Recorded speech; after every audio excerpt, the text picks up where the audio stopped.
Hello, and welcome to my weekly series. Every Tuesday, I would like to share a recipe that falls into the keto eating plan. Haven't been that great at it recently. Just haven't had the discipline to eat right lately. But yeah, and there are vegetarian recipes and there are vegan recipes and keto, but this isn't one of them. It's bacon cheeseburger. So no surprises that it doesn't align with veggie ideals. And I've made this recipe before. The recipe itself, I'll leave the link in the description. Says it makes 12 servings, but when I made 12 servings, it wasn't very satisfying. So I'll just make it down to 6 servings this time.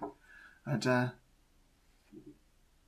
we'll go ahead and get started. Starting off with 2 pounds of ground beef, 2 cloves of garlic, a half a teaspoon of onion powder, a pound of bacon, 8 eggs, 6 ounce can of tomato paste, had 1 cup of heavy cream, half a teaspoon of salt, a quarter teaspoon of pepper, and 12 ounces of shredded cheddar.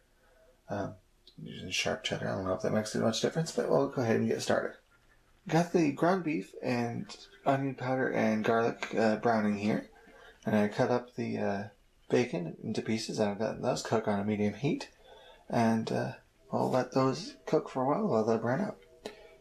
And I know I'm using a saucepan to brown the hamburger, but that's what I have. Alright, the ground beef is done now. Bacon's almost done, so I'll let that cook for a little bit longer. So now I'll drain and rinse the hamburger.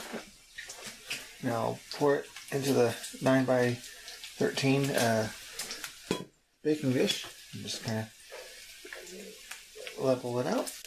Alright, now in this bowl I added the tomato paste, and I'll add the eggs, cream, salt, and pepper. And I'll mix those up until smooth. Alright, the bacon finished cooking, and I drained it. So I'm going to go ahead and add it on top of the ground beef here. Okay, I got that spread about as evenly as I could. And got the eggs and tomato paste mixed up as best as I could. Now I'll go ahead and add 8 ounces of the shredded cheddar, leaving 4 ounces for the topping. So let me get that weighed up and measured in. Okay, I got the 8 ounces of cheese mixed into the eggs and cream and stuff. So now I'll go ahead and pour it over the top of the beef and bacon. Alright, that's the eggs covering the beef and bacon. So now I'll go ahead and put the other 4 ounces of cheese on to cover that.